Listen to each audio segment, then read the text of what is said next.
Kalau kita mau mengambil dari kisah dan sejarah yang disampaikan oleh Luqmanul Hakim, tahu Luqmanul Hakim nggak? Luqmanul Hakim tahu?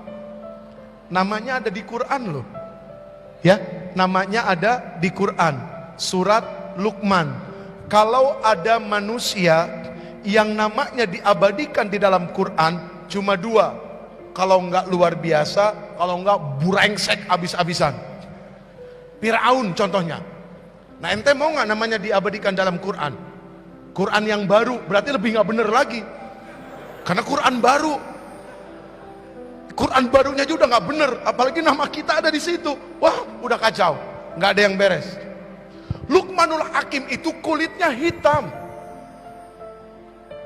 Kalau sudah bicara kulit hitam, perempuan mana ada yang mau? Itu juga yang mau nggak sadar,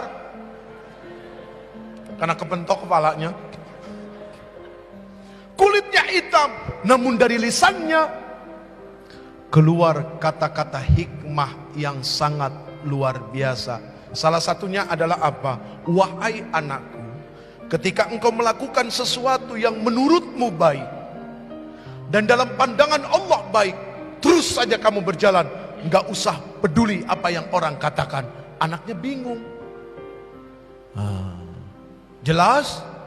Enggak. Persis kayak tadi, jelas? Enggak.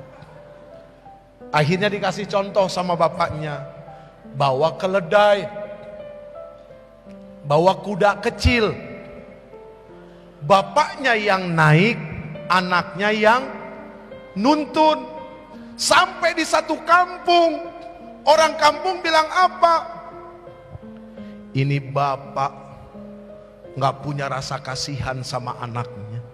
Masa anaknya yang kecil disuruh nuntun, bapaknya yang naik. Mereka dengar tuh berdua.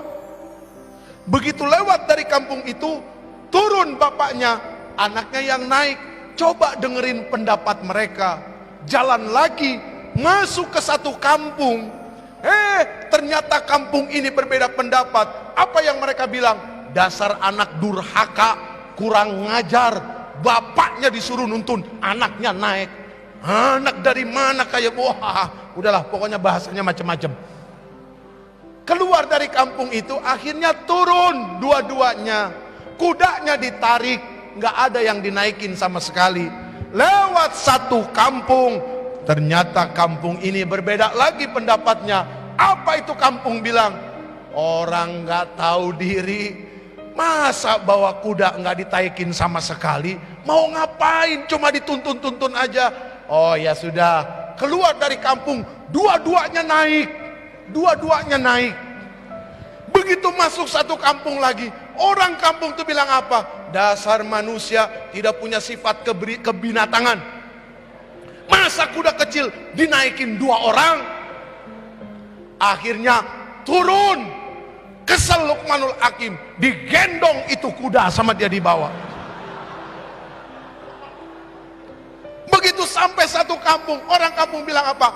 Orang gila, masa kuda naik manusia? Akhirnya berhenti di satu tempat. Apa Luqmanul Hakim bilang? Wahai anakku, engkau dengar apa yang mereka katakan. Ya seperti itulah kehidupan. Jelas ya Neng? Jelas enggak? Jelas? Seperti itulah kehidupan. Akhirnya beliau mengatakan, itulah yang aku maksud. Jika engkau menjalani sesuatu yang kau anggap benar dan menurut Allah, dalam pandangan Allah juga benar, jalan saja. Manusia hanya pandai menilai orang lain, tapi tak pandai menilai diri sendiri. Hidup yang paling capek itu kalau setiap hari suka ngukur orang. Jangan suka ngukur orang sama baju kita, nggak bakalan beres. Sepatu boleh kakinya nomor 31 sama-sama, tapi kan belum tentu depannya sama.